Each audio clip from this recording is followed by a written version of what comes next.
वंदे मातरम कर्मचारी साथियों। आज मैं आपको राज्य कर्मचारियों में जो विकलांग या दिव्यांग जो कर्मचारी होते हैं उनको जो वाहन भत्ता देय होता है उसके संबंध में आपको जानकारी दूंगा कि किस तरह से या कितने प्रतिशत या किस अमाउंट का वाहन भत्ता उनको देय होता है और उसके लिए क्या करना पड़ेगा, किस तरह का जो आवेदन का फॉर्मेट होगा या आदेश, स्वीकृति आदेश कौन जारी करेगा। और वर्तमान में अभी जस्ट कुछ दिन पहले ही इसमें बदलाव हुआ है, वाहन भत्ता जो दर है उसमें बदलाव हुआ है, मैक्सिमम अमाउंट में भी बदलाव हुआ है। तो मैं पूरी जानकारी आपको दूंगा, तो वीडियो पे बने रहिए और ध्यान से पूरा वीडियो देखें। तो आइए शुरू करते हैं। सबसे पहले मैं आपको बता दूं कि राज्य कर्मचारियों को विकलांग वाहन भत्ता जो राजस्थान सरकार का है वो काफ़ी पहले से दिया जा रहा है, यानी 1984 से दिया जा रहा है। इस संबंध में आपको बता दूं कि किसी भी राज्य कर्मचारी को 40% या इससे अधिक विकलांगता होने पर संबंधित विभाग के विभागाध्यक्ष द्वारा विकलांग वाहन भत्ता स्वीकृत किया जा सकता है। यानी मान लो शिक्षा विभाग का जो आदेश अगर कार्मिक है तो उसको निदेशक महोदय के द्वारा ये जारी किया जाएगा, या जो भी विभाग अध्यक्ष होता है, HOD होगा, उनके द्वारा ये जारी किया जाएगा। अब आदेश पूरा क्या है मैं आपको बता दूं कि राज्य सरकार के वित्त विभाग के आदेश क्रमांक FD ग्रुप 2 76 जयपुर दिनांक 11/6/1984, यानी पहली बार 1984 में ये आदेश जारी किया गया था। उसके बाद में 18/8/1989 और संशोधित आदेश FD 10 FD रूल्स 76 डेटेड 12/9/2008 और उसके बाद में संशोधित आदेश और जारी हुए थे 2010 के नाम से 25/4/2012 के प्रावधान के अनुसार विकलांग वाहन भत्ता मूल वेतन का 6%, किंतु 600 रुपये, अक्सर 600 रुपये से अधिक नहीं का मासिक में विकलांग वाहन भत्ता दिया होगा। यानी जो भी कर्मचारी है अपने कार्यस्थल और अपने मुख्य आवास से कार्यस्थल पर आने के लिए उनको वाहन भत्ता दिए है, और जो दिव्यांग कर्मचारी है उन्हीं के लिए दिए है। अब इसमें शर्त ये है कि मूल वेतन का 6% दिया जाता है। अब जैसे 7th पे लागू होने के बाद में अधिकांश कर्मचारियों का जो मूल वेतन है काफ़ी बढ़ गया है, तो 6% बहुत ज़्यादा होता है। तो इसमें एक लिमिट की हुई है कि मैक्सिमम 600 रुपये, आपको अधिकतम 600 रुपये ही किराया मिलेगा, उससे ज़्यादा आप भुगतान नहीं करना है। उसमें भी कुछ शर्तें हैं, वो आपको मैं आगे बताता हूँ क्या करना है, क्या शर्तें हैं। एक तो नोट है कि यह भत्ता आकस्मिक अवकाश को छोड़कर, यानी कोई कार्मिक आकस्मिक अवकाश यानी CL पर रह रहा है तो उसको तो काउंट नहीं करना है। उसके अलावा ग्रीष्मकालीन अवकाश है, शीतकालीन अवकाश है, दशहरा दिवाली अवकाश या जो भी बड़े अवकाश है, उन कार्यभार संभालने से मिलने वाले समय तथा निलंबन समय अवधि के लिए देय नहीं होगा। यानी कि कोई भी तरह का जो अवकाश है CL को छोड़ करके, जो लंबा अवकाश है, ग्रीष्मकालीन अवकाश है, शीतकालीन अवकाश है, यानी जिस दिन विद्यालय बंद रहेगा, कर्मचारी नहीं आएगा, तो उसको ये भत्ता दे नहीं होगा। अब उस वाहन भत्ता प्राप्त करने की जो क्या प्रक्रिया है, तो उसके लिए एक प्रोसेस है कि निर्धारित आवेदन पत्र है के साथ प्रथम नियुक्ति आदेश। अब एक फॉर्मेट है जिसमें आपको अपनी सारी डिटेल्स जो कर्मचारी की भरनी है।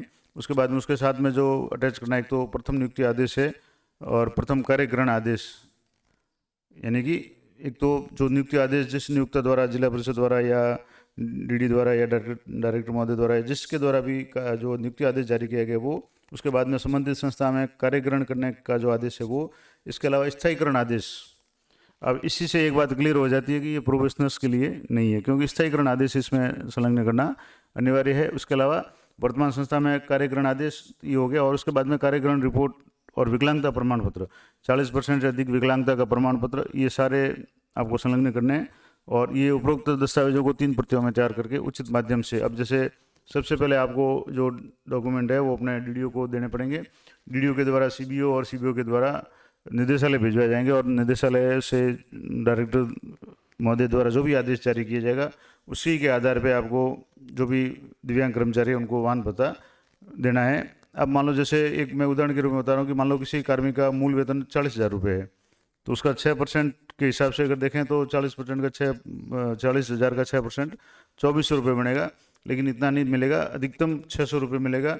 अब उसमें मान लो किसी महीने में अगर दिन छुट्टियां ज़्यादा है, यानी कुछ दिनों के लिए विद्यालय या कार्यालय खुला है, तो उसका फिर उसकी गान से गणना की जाएगी और मैक्सिमम 600 रुपये मान करके उसको उस महीने के जो भी कुल दिन है उसमें से उसका भाग दे करके जितने वर्किंग डे होंगे, यानी एक दिन का उसमें 600 के हिसाब से निकल जाएगा। उसके बाद में जितने भी वर्किंग डे हैं, मान लो 10 दिन 12 दिन अगर वर्किंग है, तो उसको 10 या 12 से गुणा करने के बाद में जो भी बनेगा वो ही उसको बताया वो दे होगा। तो ये अब इसमें एक नया आदेश, संशोधित आदेश जो आया है मई 2022 को, उसके अनुसार ये अमाउंट 1200 कर दिया 600 की जगह।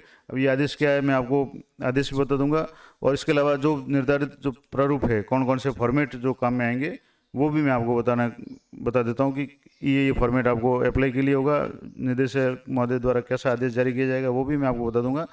तो इसी मतलब वीडियो बने रही है, मैं आपको आगे का जो फॉर्मेट्स है वो दिखाता हूँ, और आपको जो लेटेस्ट आदेश है वित्त विभाग का वो भी मैं आपको बताता हूँ। जैसे कि मैं आपको बता रहा था कौन सा फॉर्मेट होगा या आवेदन स्वीकृति के लिए क्या आवेदन प्रपत्र होगा, तो वो आप देख रहे हैं जैसा कि इसमें लिखा हुआ है प्रारंभिक शिक्षा निदेशालय बीकानेर और राजस्थान विकलांग वाहन भत्ता 1976 के अंतर्गत विकलांग कर्मचारी को वाहन भत्ता स्वीकृति हेतु आवेदन पत्र है। अब इसमें राज्य कर्मचारी का जो नाम है मय पद लिखना है, उसके बाद में पहले आईडी नहीं थी लेकिन अब आईडी है, तो उसकी जो भी आईडी होगी, एम्प्लॉय आईडी होगी, वो आपको RJ RJO या RJBM BR है, जो भी आपकी जो कर्मचारी की जो आईडी है वो लिखनी है। उसके बाद में पिता का नाम है, कार्यरत स्थान यानी कहाँ वो पद स्थापित है, जन्म तारीख है, नियुक्ति तारीख है, और धारित पद किस पद पे है, वेतन श्रृंखला है, स्थायी पता, और विकलांगता का जो कारण है प्रकार है वो भी आपको लिखना है कि जैसे कौन सा अंग है वो कार्य करने में असमर्थ है, और विकलांगता के संबंध में जो विवरण है वो लिखना है। उसके बाद में यहाँ प्रमाणीकरण जो कैंडिडेट खुद होगा, जो कर्मचारी होगा, वो प्रमाणीकरण करेगा कि मैं शपथपूर्वक प्रमाणित करता हूँ कि उपरोक्त तथ्य एवं विवरण मेरी जानकारी से सही है और मैं किसी स्रोत से विकलांगता या वाहन भत्ता प्राप्त नहीं कर रहा हूँ, यानी अन्य किसी स्रोत से प्राप्त नहीं कर रहा हूँ। अगर वो पहले से कोई भत्ता प्राप्त कर रहा है तो उसको देने होगा। उसके बाद में कर्मचारी के यहाँ साइन होंगे, पदस्थापन स्थान और मोबाइल नंबर लिखने हैं। उसके बाद में संस्था प्रधान है वो अपनी अभिशंसा करेंगे। उसके बाद में वो CBO कार्यालय में जाएगा, वहाँ CBO अभिशंसा करेंगे। उसके बाद में ये जो आवेदन पत्र है वो बीकानेर भेजा जाएगा और वहाँ से स्वीकृति आदेश जारी किया जाएगा। अब इसके साथ में क्या क्या आदेश लगाने हैं, तो एक तो विकलांग प्रमाण पत्र मूल प्रति लगानी है।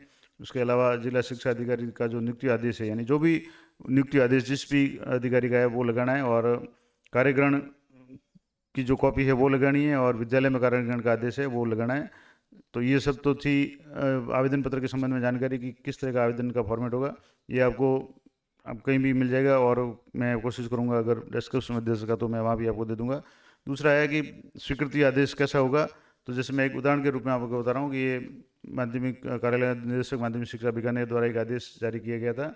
हालांकि 2018 का आदेश है, लेकिन इस तरह का आदेश होगा कि जिसमें राज्य सरकार विकलांग वाहन भत्ता अधिनियम 1976 के अंतर्गत वित्त विभाग के आदेश क्रमांक का हवाला देकर के जो भी कार्मिक होगा उनके नाम से ये आदेश जारी होगा। उनके आवेदन पत्र कार्यालय को प्राप्त होने की तिथि से उनके मूल वेतन का 6% जो अधिकतम 600 रुपये मात्र से प्रति माह की दर से विकलांग भत्ता स्वीकृत किया जाता है। और इसके अलावा इसमें भी स्पष्ट लिखा हुआ है कि इन्हें आकस्मिक अवकाश के अतिरिक्त अन्य अवकाशों का उपभोग करने की अवधि का, जैसे ग्रीष्मकालीन, शीतकालीन अवकाश, मध्यकालीन अवकाश, मध्यावधि अवकाश या स्थानांतरण पदोन्नति पे जो भी अवकाश मिलता है, या अन्य किसी का कार्यग्रहण करने की अवधि का जो भी अवकाश है, या निलंबित अवधि का जो है उस दौरान का विकलांग भत्ता दे नहीं होगा।